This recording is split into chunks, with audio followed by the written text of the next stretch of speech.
आप सभी को सादर प्रणाम। और आज के सेशन प्रारंभ के पूर्व में ससुर हमारे साथ मंत्र के उच्चारण के लिए निवेदन। सावधान की स्थिति में बैठ जाएं, कमर गर्दन सीधी। हमारे साथ साथ मंत्र के उच्चारण प्रार्थना दोहराएं।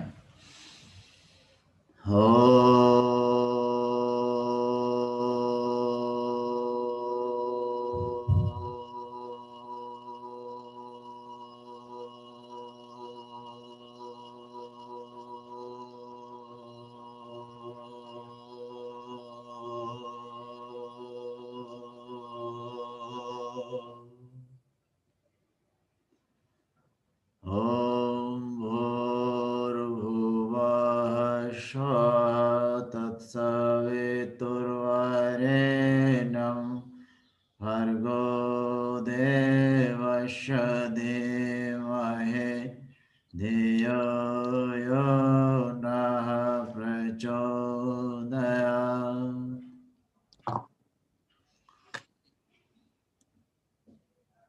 इस प्रशिक्षण को अपना नेतृत्व प्रदान करने वाले आदरणीय भाई बीरेन जी, तकनीकी सहयोग प्रदान करने वाले भाई श्री अंकित जी, हमें योग के क्रियात्मक शिक्षण एवं प्रदर्शन से लाभान्वित करने वाले डॉक्टर ब्रजेश जी, और इस कार्यक्रम में आपने निरंतर जिज्ञासाओं से, सुझावों से हम सभी को प्रेरित करने वाले सभी सम्मानित सहभागीगण, आप सभी को मैं आज के सेशन में पशुपति वेलनेस सेंटर और आदर्श भारत की तरफ से हार्दिक स्वागत तथा अभिवादन करता हूं। साथियों, हम पंचकोशी योग साधना के बारे में अपनी चर्चा को निरंतरता दे रहे हैं। जैसा कि मैंने आपको निवेदन किया है, पंचकोश, 3 शरीर, सप्त चक्र, 3 ग्रंथि के संरचना, क्रियाविधि और इनके जागरण और सिद्धि के ज्ञान विज्ञान को समझना ही भारतीय योग और आध्यात्म का मूल प्रयोजन है। जब हम इनकी अवधारणा और जागरण एवं सिद्धि के तौर तरीके को समझ लेते हैं और अपने अभ्यास में ले आते हैं, तो फिर हम एक अंतर्जगत की यात्रा में और अपने जीवन से सभी दुखों को निवृत्त करने की मार्ग में आगे बढ़ सकते हैं। हालांकि इसका अंतिम लक्ष्य कैवल्य है, गुणों से मुक्ति पाना है, प्रकृति के परिवर्तनशील लीला से, त्रिगुण के बंधन से दूर जाना है। तो इस प्रसंग में हमारी चर्चा मनोमय तक पहुंच चुकी है। तो मैं विषय वस्तु को स्लाइड शेयर के साथ व्यवस्थित तरीके से आपके सामने प्रस्तुत करने की कोशिश करता हूं।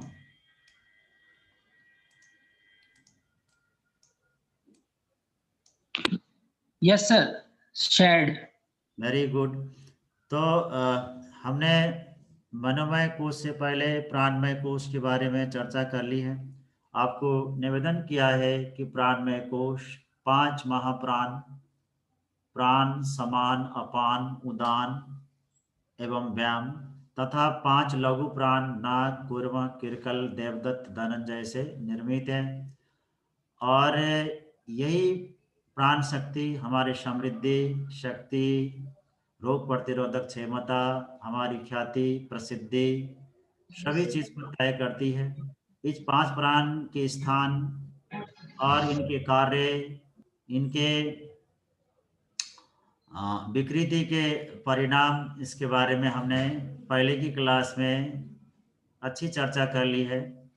और प्राणमय कोश के जागरण के लिए हम 3 तरह के योग अभ्यास को मुख्य रूप से अभ्यास में लाते हैं: बंद मुद्रा, प्राणायाम। और जो प्राणायाम है। प्राणायाम में मैंने आपको पहले निवेदन किया है, एब्डोमिनल ब्रीदिंग, थोरैसिक ब्रीदिंग, प्राणाकर्षण प्राणायाम, लोम विलोम, सूर्य वेदन, उज्जाई, शीतकारी, शीतली, भस्त्रिका, भ्रामरी, मूर्छा, प्लावनी, ये सभी प्राणायाम की अभ्यास मैं आपको पर्सनली प्रैक्टिकल में बताऊंगा कैसे ये अभ्यास करनी है। क्योंकि ये जो आज के समय में प्राणायाम की क्रिया विधि सिखाई जाती है उससे थोड़ा हटकर है। गुरुदेव ने इनकी प्रक्रिया को एक विशिष्ट और वैज्ञानिक तरीके से प्रतिपादन किया है और हमें बताया है। तो मैं इन अभ्यास के बारे में आपको प्रैक्टिकली खुद प्रैक्टिकल में बताऊंगा। कुछ अभ्यास मैंने आपको कराए हैं और इसके बाद इसी तरह से जो बंद के अंतर्गत 3 बंद है, मूल बंद, उड्डयन बंद, जालंधर बंद और महाबंद, इनके अभ्यास आप करते रहते हैं। फिर भी बंद के साथ में धारणा आदि की बात भी होती है, ये भी मैं आपको साझेदारी करूंगा।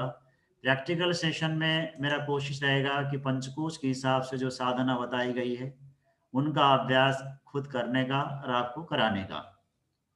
इसी तरह से मुद्राओं में महामुद्रा, खेचरी मुद्रा, विपरीत करनी, योनि, सांभवी, अगोचरी, भूचरी सबसे महत्वपूर्ण है। हालांकि आपने हस्त मुद्रा के बारे में भी पढ़ा है, आपकी मुद्रा की प्रशिक्षण कुछ दिन पहले हुई है, तो मैं समझता हूँ आपने मुद्रा के ज्ञान विज्ञान को समझा होगा, प्रैक्टिकल भी किया होगा। तथापि ये मुद्रा यहाँ पे जो वर्णित है ये गुरुदेव की साधना अभ्यास और अनुभव के आधार पर हमें करनी है, करानी है। जैसा कि मैंने आपको कल निवेदन किया था कि मन ही मनुष्य की चेतना का केंद्र है और मन को बस करने पर ही हमारे अंदर महान शक्तियों का जागरण होता है। और मन को बस करने के लिए कैलाश शिखरवासी भगवान शिव उनके प्रथम शिष्या मां पार्वती को उपदेश देते हैं, हे देवी, अगर मन को नियंत्रण करना है, मन की शक्तियों का संवर्धन करना है, जागरण करना है, तो हमें ध्यान, त्राटक, तन्मात्रा और जप की साधना करनी होगी।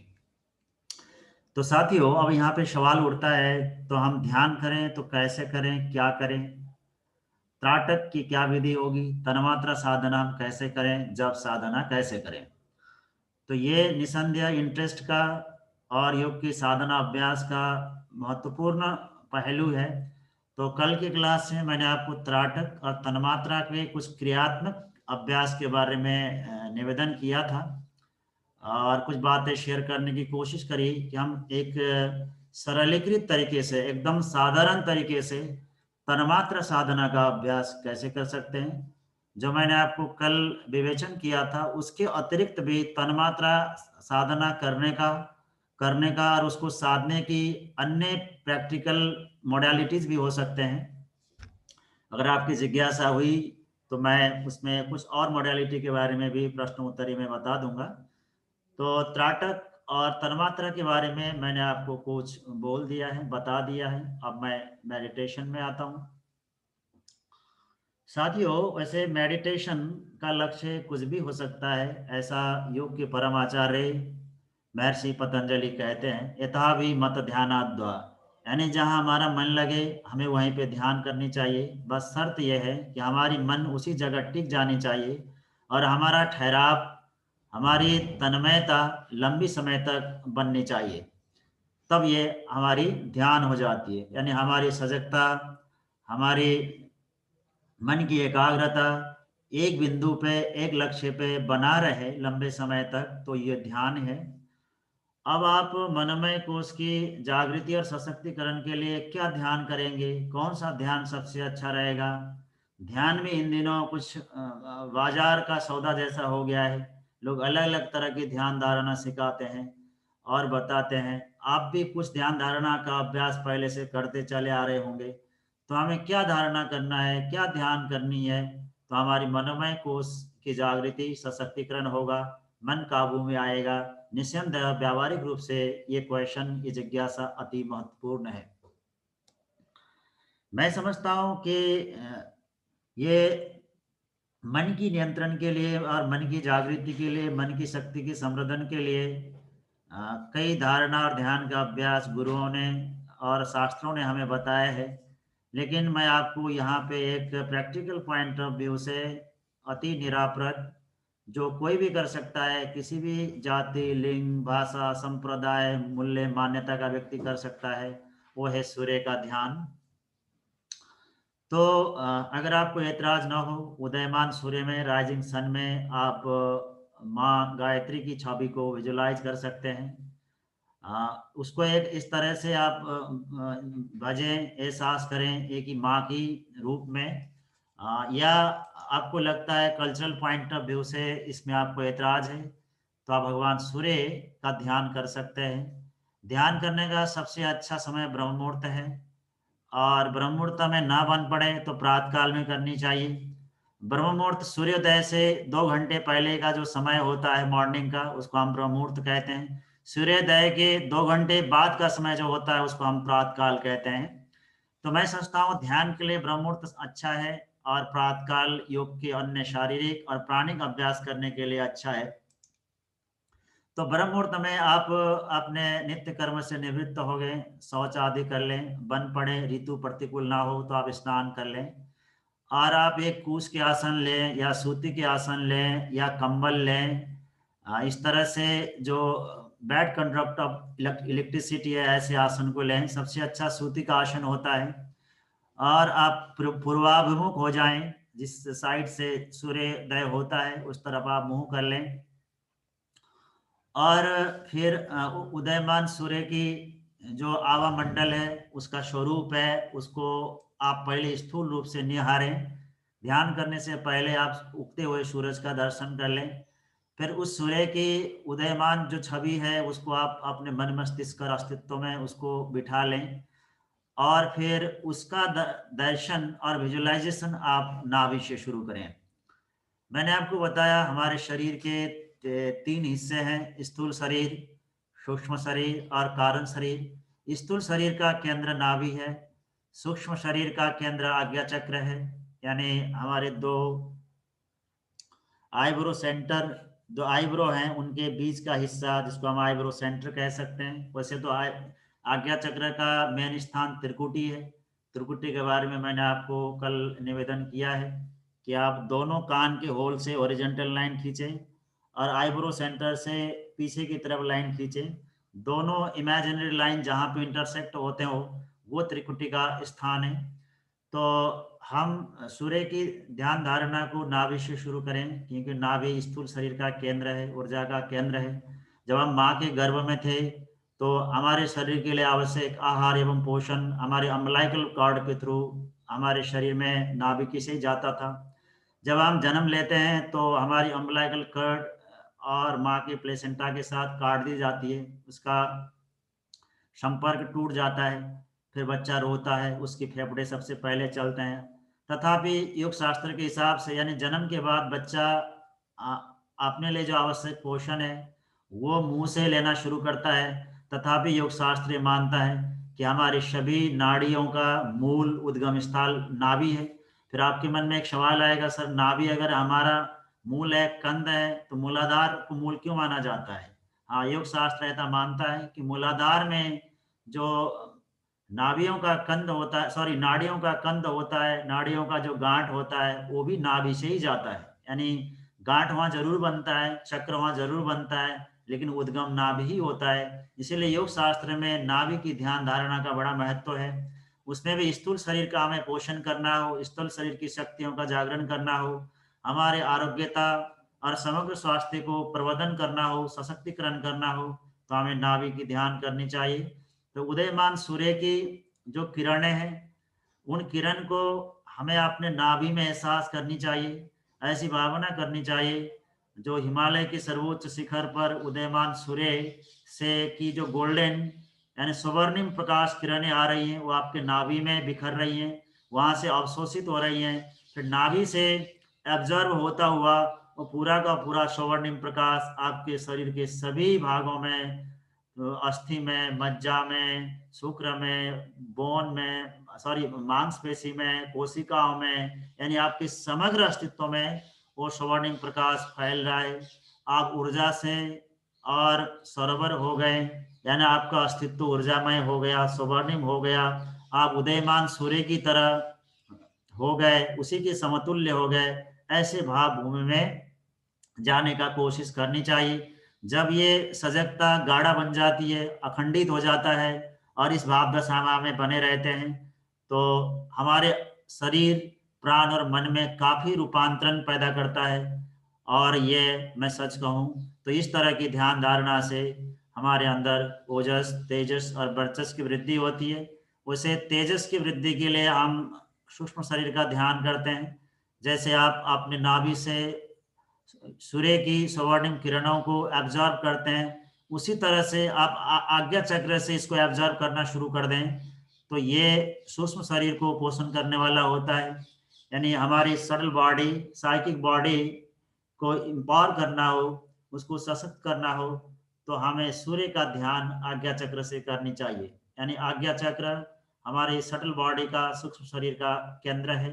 मनोनिग्रह के लिए आज्ञा चक्र का ध्यान सबसे ज्यादा प्रभावकारी और सबसे ज्यादा सुफल देने वाला होता है।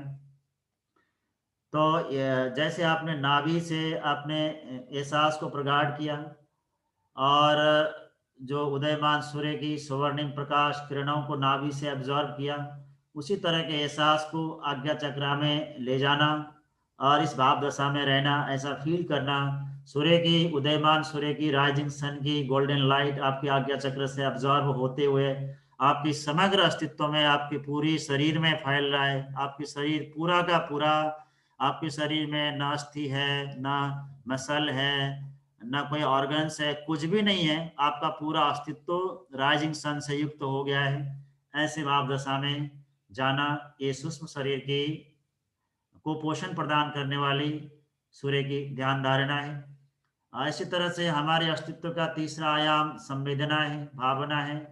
यानी जहाँ संवेदना और भावनाओं का वास होता है, उसको हम कारण शरीर कहते हैं। उसके जागृति और सशक्तिकरण के लिए हमें अपनी ध्यान धारणा अपने सहस्रार से करनी चाहिए। यानी जो हमारा